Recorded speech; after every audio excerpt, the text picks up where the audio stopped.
အားလုံးပဲမင်္ဂလာပါခင်ဗျာကျွန်တော်ဒီနေ့နည်းနည်းလေးဒီဗီဒီယိုလေးနဲ့ကျွန်တော်ကြော်ညာလေးတစ်ခုဝင်ချင်ပါတယ်အဲ့ဒါကတော့ကျွန်တော်ရှေ့လျှောက်မှာကျွန်တော်ဘာလုပ်သွားမယ်ဆိုတဲ့ plan လေးကိုနည်းနည်းလေးကျွန်တော်ရှင်းပြခြင်းတယ်အဲ့တော့ပထမဦးဆုံးကျွန်တော်အခုလောလောဆယ်မှာအားနေတာပေါ့နော်အားနေတဲ့အချိန်မှာကျွန်တော်ကိုယ်တိုင်လည်းအကျိုးရှိအောင်ဆိုတော့ကျွန်တော်စာဖတ်ဖြစ်သွားမယ်ပေါ့နော်နောက်ဒုတိယတစ်ချက်ကအများလည်းအကျိုးရှိအောင်ပေါ့နော်ကျွန်တော်ဖတ်ထားတဲ့ဟာတွေကိုကျွန်တော်ပြန်ပြီးတော့ sharing ပြန်လုပ်မယ်ပေါ့အဲ့တော့ကျွန်တော်ဘာလုပ်မှလဲဆိုလို့ရှိရင်ကျွန်တော်အခုလောလောဆယ်မှာကျွန်တော်ဒီစာအုပ်ကလေးကိုကျွန်တော်ဖတ်နေတယ်ပေါ့နော်အဲ့ဒါကတော့ Dr. David Proven ဆိုတဲ့တကယ်ကို influence ဖြစ်တဲ့ safety professional တကယ်ဟို guru ကြီးတွေပေါ့ဗျာသူတို့ကနေပြီးတော့သူကနေရေးထားတဲ့ A Field Guide to Safety Professional Practice ဆိုတာဒီစာအုပ်ကိုကျွန်တော်ဖတ်ပြီးတဲ့အချိန်မှာကျွန်တော်တို့ဒီမြန်မာနိုင်ငံမှာရှိတဲ့ safety HSC personal professional တွေကိုကျွန်တော် sharing လုပ်ပေးခြင်းနဲ့ဆန္ဒတွေကျွန်တော်ဖြစ်လာတယ်အဲ့တော့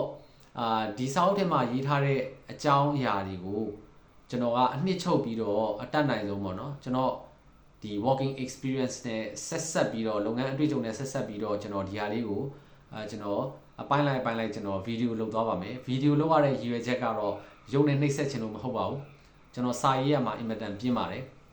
အဲ့တော့နှုတ်တရားစာတစ်လုံးဆိုပေမဲ့ဟိုကျွန်တော်တို့စာတွေအများကြီးရေးနေပြီးတော့ကျွန်တော်စကြောတဲ့မျက်စိအောက်နာတွေကျွန်တော်မခံစားနိုင်လို့ပါအဲ့တော့ကျွန်တော်ဗီဒီယိုလေးနဲ့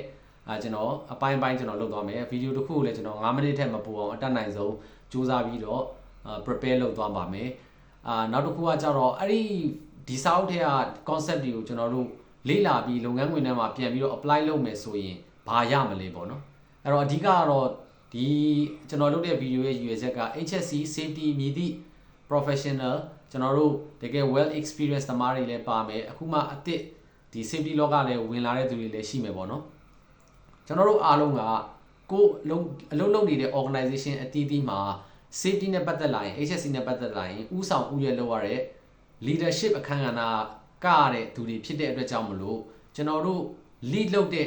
အခါမှာ effectively ပေါ့နော်တကယ်ကိုထိမိမိနဲ့လုံနိုင်မှုအတွက်ကိုရည်ရွယ်ပါတယ်အဲ့ဒီအရာတွေကိုပြန်အသုံးပြုခြင်းအပြင်ဒီ knowledge ကိုပြန်အသုံးပြုခြင်းအပြင် effective leader တွေဖြစ်လာမယ်လို့မျှော်လင့်ပါတယ်ယုံကြည်ပါတယ်ပေါ့နော်အဲ့တော့ကျွန်တော်ဘာတွေပြောမှလဲဆိုတဲ့ဟာကိုအချင်းချင်းလေးပေါ့နော်ဒီစာအုပ်ကအပိုင်း5ပိုင်းသူကရေးထားတယ်အဲ့တော့အဲ့အပိုင်း5ပိုင်းမလာခင်မှာ introduction ရှိတယ်ပေါ့နော်အဲ့ introduction ကတော့သူခေါင်းစဉ်မှာ safety science ဆိုတဲ့ဟာပေါ့ safety ကဘယ်လိုစဖြစ်လာလဲဆိုတာနဲ့ safety ရဲ့ philosophy တွေအမျိုးမျိုးပြောင်းလဲလာတဲ့ဟာလေးတွေကိုအဲ့မှာသူရေးထားတယ်အဲ့ဒါလေးကိုလည်းကျွန်တော်ခေါင်းစဉ်လိုက်ခွဲပြီးတော့ introduction အောက်မှာကျွန်တော်ပြောသွားမယ်ပြီးရင် part 1မှာဘာပါလဲဆိုလို့ရှိရင်ကျွန်တော်တို့ creating influence ပေါ့ကျွန်တော်တို့ safety personal တွေဒီလုပ်ငန်းခွင်တွေကိုဝင်လာပြီဆိုလို့ရှိရင်တကယ် well experience သမားတွေလည်းပါနိုင်တယ်လို့လုပ်ငန်းခွင်တွေကိုဝင်လာတဲ့အခုမှ safety အလုပ်ကိုစလုပ်တဲ့ကျွန်တော်တို့ဒီလူငယ်တွေလည်းရှိနိုင်တယ်ပေါ့နော်အဲ့တော့ကျွန်တော်တို့ရဲ့ position ကဘယ်လိုပဲရှိနေပါစေ safety personal ဖြစ်တဲ့အတွက်ကြောင့်မလို့ကျွန်တော်တို့ကလုပ်ငန်းခွင်ထဲမှာကိုယ့်ရဲ့လုပ်ဖို့ကံဘက်တွေနဲ့စကားပြောတဲ့အခါမှာသူတို့ကိုအတိုင်းအတာတစ်ခုကျွန်တော်တို့ influence လွှမ်းမိုးနိုင်ဖို့သူတို့နဲ့စကားပြောတဲ့အခါမှာကိုကသူတို့ကိုပါအောင်ဆွဲနိုင်ဖို့ကိုလိုချင်တဲ့ safety ဘက်ကို improvement ဖြစ်အောင်ကျွန်တော်တို့ပါအောင်ဆွဲနိုင်ဖို့အရေးကြီးတယ်အဲ့လိုလုပ်တဲ့နေရာမှာကိုက influence လုပ်နိုင်မှာကိုက influence မလုပ်နိုင်ဘူးဆိုလို့ရှိရင်ကိုယ့်ရဲ့စကားအောင်မှာမဟုတ်ဘူးပေါက်မြောက်မှာမဟုတ်ဘူးပေါ့နော်အဲ့ဒီအတွက်ကြောင့်မလို့ creating influence ဆိုတာကျွန်တော်တို့ influence ဖြစ်အောင်ကျွန်တော်တို့ဘယ်လိုပြုစုပြောထောင်မလဲဒါပထမအချက်မှာပါမယ် part 1မှာနောက်တစ်ခုက part 2မှာကျတော့ကျွန်တော်တို့ managing risk ပေါ့နော်အဲ့ဒီ managing risk ကကြတော့ကျွန်တော်တို့များသောအားဖြင့် risk assessment ဆို safety သမားတော်တော်များသိတယ်ဗျာအဲ့တော့ကျွန်တော်တို့ဒီဟို qualitative risk assessment 5x5 3x3 metrics တွေသုံးပြီးတော့ risk လုပ်တာ risk assessment လုပ်တာတော့ပါအဲ့ဒီမှာတကယ်တမ်းကျွန်တော်တို့ HSC safety personal တွေတတိထားမယ့်အချက်တွေကဘာတွေလဲဆိုတဲ့ဟာကိုသူ highlight လုပ်ပြထားတယ်ပေါ့နော်အဲ့ဒါလေးလည်းစိတ်ဝင်စားဖို့ကောင်းတယ်နောက်တစ်ခုက part 3ပေါ့နော် part 3မှာကျတော့ကျွန်တော်တို့က managing work ပေါ့ကျွန်တော်တို့ရဲ့လုပ်ငန်းဝင်က manufacturing ဖြစ်နိုင်တယ်ဒါမှမဟုတ်လို့ရှိရင် oil and gas ဖြစ်မယ်ဒါမှမဟုတ်လို့ရှိရင်ကျွန်တော်တို့နော်တခြားသော construction site ဖြစ်မယ်အဲ့တော့ any type of industry မှာသူ့ရဲ့ဆိုင်ရာ work nature အရအလုပ်လုပ်နေရတဲ့အလုပ်ငန်းဆောင်တာလေးတွေ task လေးတွေရှိတယ်အဲ့ဒါတွေကို safety HSC personal တွေအနေနဲ့ဘယ်လို approach လုပ်မလဲဘယ်လို manage လုပ်မလဲဆိုတဲ့ဟာလေးတွေပြောမယ်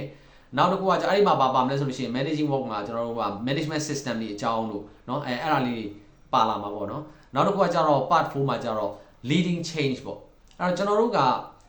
continuous improvement organization ထဲမှာရဖို့အတွက်ကိုဦးစီးဦးရွက်လုပ်ရတာဖြစ်တဲ့အတွက်ကြောင့်မလို့အဲ့ဒီလိုမျိုးကျွန်တော်တို့ကတိုးတက်တဲ့ပြောင်းလဲမှုမျိုးဖြစ်အောင်အဲ့ဒီလို positive change ဖြစ်အောင်ကျွန်တော်တို့က lead လုပ်ရတဲ့အခန်းကဏ္ဍကနေပြီးတော့အဓိကကရတယ်ပေါ့နော်အဲ့တော့ဘယ်လိုအဲ့လိုမျိုး change လုပ်မလဲ organization လူတစ်ယောက်ကို change လုပ်ဖို့တော့မှမလွယ်ဘူးပေါ့နော်ဒါပေမဲ့ကျွန်တော်တို့ရဲ့ role အရ organization ကိုကျွန်တော်တို့က positive change ဖြစ်အောင်ဘယ်လိုကျွန်တော်တို့ဥဆောင်မလဲဆိုတဲ့အခန်းကဏ္ဍကို part 4မှာပြောမှာဖြစ်ပါတယ်နောက်တစ်ခုကကျတော့ part 5ပေါ့နော်အဲ့ဒီမှာကျတော့ကျွန်တော်တို့က facilitate learning ဆိုတဲ့ခေါင်းစဉ်အောက်မှာကျွန်တော်တို့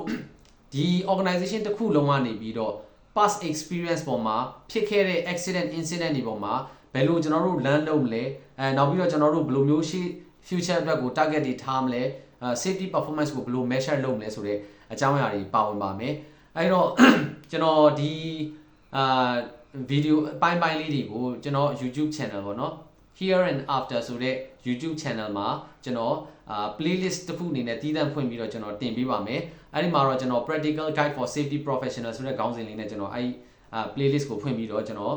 တက်နိုင်ဆုံးတင်ပေးပါမယ်တစ်ပတ်ကိုအနည်းလေးကျွန်တော်2ပုတ်လောက်တင်နိုင်အောင်ကြိုးစားပါမယ်အားနေတဲ့အချိန်မှာပေါ့နော်အဲ့တော့ကျွန်တော်အနေနဲ့ request လုပ်လို့တာကကျွန်တော်တို့ဒီထဲမှာကြည့်မဲ့သူတွေထဲမှာ